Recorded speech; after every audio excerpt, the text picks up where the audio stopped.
Salut tout le monde, récemment on a eu Sundar Pichai, donc le CEO de Google, qui a fait des annonces concernant l'utilisation de l'IA dans les moteurs de recherche, donc notamment Google. Alors ça va être une vidéo vraiment très simple, honnêtement, il n'y aura pas beaucoup de cuts ou du moins beaucoup d'effets. L'idée c'est vraiment de vous apporter des infos fraîches et surtout de vous donner aussi mon avis sur l'utilisation de l'IA, donc au sein de Google, et comment est-ce qu'on va pouvoir s'adapter. Surtout l'idée c'est vraiment de vous donner des infos qui vont vous permettre aussi d'affiner votre stratégie et de préparer également le terrain avant l'arrivée donc de Google SGE en France, donc d'ici peu. À l'heure où je tourne cette vidéo, Google SGE n'est pas encore disponible en France. Par contre, il est totalement disponible aux US. Je vais vous expliquer les premiers résultats donc de l'utilisation notamment de l'IA dans le moteur de Google et comment les utilisateurs se comportent. Est-ce qu'on a une perte de trafic? Est-ce qu'on a une perte de taux de clic? Est-ce qu'on a plus de trafic, plus de conversion? Bref, on va essayer d'aller choper un maximum d'infos et surtout de répondre à ces grandes questions que tout le monde se pose en SEO. Alors rien de nouveau, si vous suivez la chaîne depuis un petit moment, j'avais déjà fait une vidéo à ce sujet avec l'arrivée donc de Google SGE en 2024 et surtout j'expliquais également que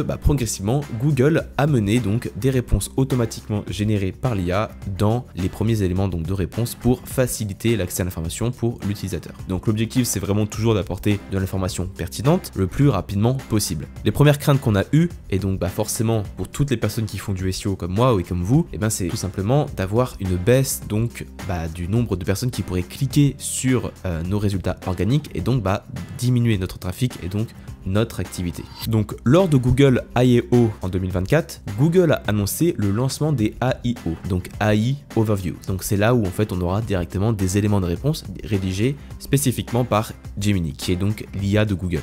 Donc Gemini c'est aussi un LLM, donc c'est de la famille donc des grands modèles de langage et donc c'est aussi pour rivaliser avec ChatGPT. Et donc c'est AI Overviews. Donc lors d'une interview donc avec Sundar Pichai, comme je l'ai dit en introduction, Sundar Pichai a déclaré ces éléments suivants. Lui il est complètement optimiste quant à l'utilisation de l'IA dans le moteur de recherche. Selon lui, il affirme que l'IA augmente l'engagement des utilisateurs et également le taux de clic. Ça peut paraître dingue, voire bizarre, mais c'est vraiment ce qu'il a décrit. Alors selon les données internes de Google, donc les résumés générés par l'IA, donc par Gemini, donc les AI Overviews, encourage les utilisateurs à cliquer davantage sur les liens organiques. Maintenant qu'on a vu ce qu'avait déclaré donc le CEO de Google, nous ce qu'on va faire c'est vraiment faire une analyse plutôt critique et voir donc si entre guillemets c'est vrai ou c'est faux. Alors premièrement, on n'a aucune donnée de manière concrète. C'est-à-dire qu'en fait, Sundar Pichai a assuré ces éléments sans forcément nous donner des informations pertinentes ou du moins vraiment des données concrètes pour appuyer ses propos. Donc à mon avis, il a surtout voulu rassurer toutes les personnes donc qui travaillent notamment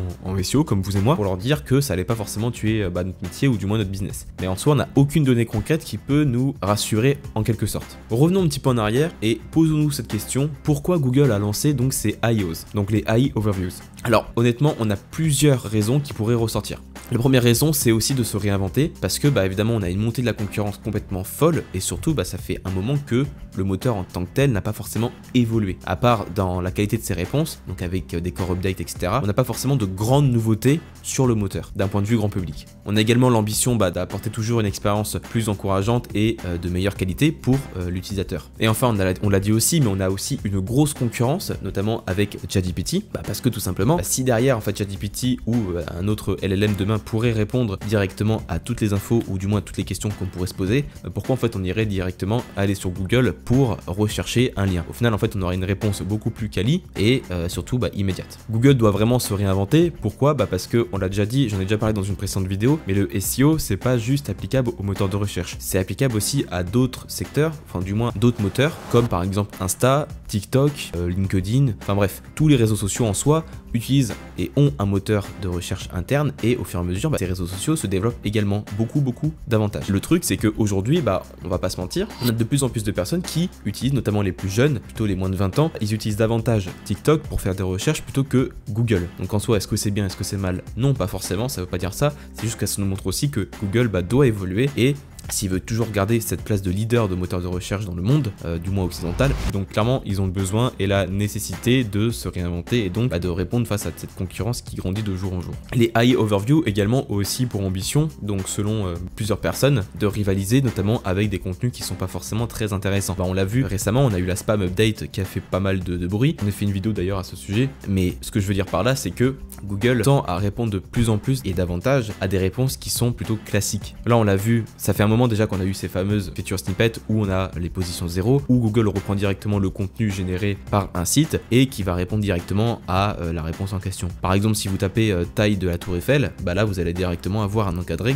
qui est donc la position 0 et qui donc clairement vous donne la réponse directement. Et bah aujourd'hui on a Google I/Os, donc les AI Overviews, qui ont pour ambition, selon moi et selon d'autres personnes, de rivaliser justement avec du contenu qui est donc variable, dans le sens où si c'est pas des réponses qui nécessitent des années de recherche ou du moins une expertise pointue dans un domaine, bah autant donner la réponse directement à l'utilisateur. Maintenant parlons donc de l'impact donc des I/Os, notamment sur le moteur. On va d'abord s'intéresser au bon côté, avant de parler des choses un peu plus négatives. Alors dites-vous bien qu'aujourd'hui les I/Os donc apparaissent pour très peu de résultats organiques. L'impact est encore très limité. Par exemple sur les ordinateurs, on a 0,48% donc des recherches qui sont effectuées avec I/Os et 0,57% des recherches donc qui sont liées avec donc l'IA. Donc on est vraiment encore sur une infime partie. Après bien sûr ça peut croître aussi à l'avenir, mais pour l'instant au final on n'a pas forcément déjà de 1 beaucoup de données et surtout de 2 forcément énormément d'impact qui pourrait déstabiliser n'importe quel site et notamment vous et moi. Par contre les premières données qu'on pourrait relever, c'est que l'utilisation de l'IA est surtout et majoritairement utilisée dans quelques secteurs, notamment dans quelques univers qui sont plutôt sensibles, notamment la santé, la science, les animaux domestiques et le droit. Alors est-ce que c'est bien, est-ce que c'est mal?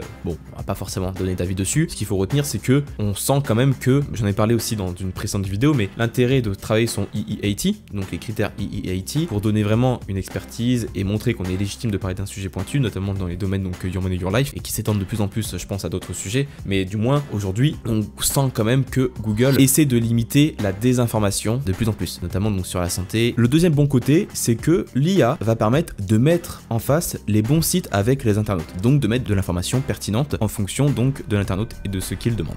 Dernier point et dernier bon côté, et surtout pour les annonceurs, donc pour ceux qui font du SEO, c'est pas mal, et ça va permettre de réduire le coût par clic, donc le CPC. Les I/Os vont permettre de connecter plus facilement les entreprises avec les internautes, qui aura donc pour effet donc de diminuer le coût par clic. Maintenant passons au mauvais côté. On l'a dit juste avant, mais là où les I/Os sont les plus représentatifs, c'est notamment donc de la santé et donc des sujets, des secteurs qui sont plus entre guillemets sensibles. Le premier mauvais côté qu'on a donc de cette pratique, donc des I/Os, c'est la désinformation. Aujourd'hui, on a des exemples qui montrent que l'IA rédige de l'info, donc pour l'utilisateur, qui est complètement bullshit. Donc c'est déjà visible, on a déjà de l'information qui est pas forcément pertinente, et donc forcément ça pose également les limites donc de l'IA. Deuxième problème, on a une perte de trafic drastique et notamment dans différents secteurs. On a 3 secteurs qui sont réellement impactés. Premier secteur, donc les sites de voyage. Le deuxième, c'est les éditeurs de contenu, donc tout ce qui se rapproche de loin au SEO, et également les affiliés, donc l'affiliation. Pourquoi? Parce que les I/Os et donc les réponses générées directement par l'IA proposent donc des requêtes qui sont directement contextualisées et rédigées automatiquement.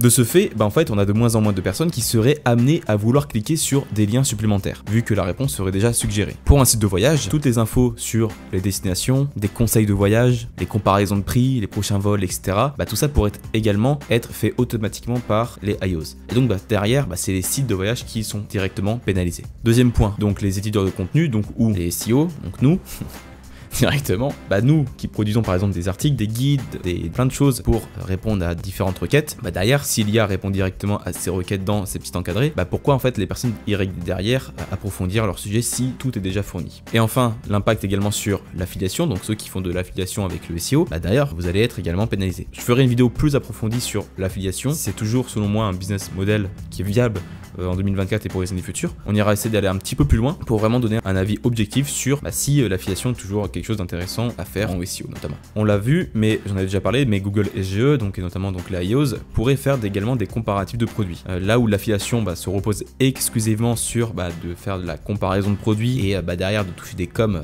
en vendant indirectement des produits, derrière si l'IA le fait automatiquement, pourquoi est-ce qu'un utilisateur irait sur un site chercher l'information alors que l'encadré pourrait déjà lui proposer la réponse beaucoup plus rapidement? Ok, on a fait à peu près le tour de toutes les infos qu'il y avait à savoir autour donc des dernières annonces donc de Sundar Pichai et notamment donc en partageant également mon avis et de certains experts SEO qui ont également exprimé leur avis autour de ces différentes informations ou de ces dernières communications. Qu'est-ce qu'on doit retenir? Qu'on va devoir s'adapter, encore et comme toujours, il n'y a pas de secret. Par contre, c'est sûr qu'aujourd'hui, on manque, selon moi, encore un petit peu de données pour se dire si l'IA va complètement tuer le SEO. Pour répondre honnêtement, non, je pense pas que l'IA va tuer le SEO. Si je prends mon cas personnel, je pense que même s'il y a une IA qui me génère par exemple une réponse automatique, quelqu'un qui est vraiment dans un processus entre guillemets d'achat ou de recherche d'informations vraiment précises, derrière on aura toujours des personnes qui seront amenées à aller beaucoup plus loin pour notamment cliquer sur des liens organiques, donc pour avoir de l'information plus précise. En tout cas c'est mon avis. Donc peut-être qu'à l'avenir on aura moins de trafic, on aura une baisse du CTR et également une plus grosse concurrence, alors qu'aujourd'hui déjà la concurrence en SEO est assez importante, mais du moins je pense honnêtement que à l'avenir on aura peut-être certes moins de trafic, mais par contre on aura du trafic plus qualifié. En tout cas c'est un petit peu ma théorie. Je pense que les personnes qui iront sur nos sites seront des personnes qui seront plus amenées à faire une conversion, que ce soit acheter ou devenir un lead par exemple. En tout cas j'aimerais finir quand même sur un petit point positif, c'est que j'ai trouvé un truc hyper intéressant, c'est que aux États-Unis on a une forte explosion de la demande donc d'une requête bien spécifique qui est Google Turn Off AI Overview, donc qui veut simplement dire comment désactiver l'IA sur Google. Donc c'est des personnes qui utilisent Google au quotidien comme vous et moi et qui cherchent à désactiver justement la génération donc de contenu via l'IA.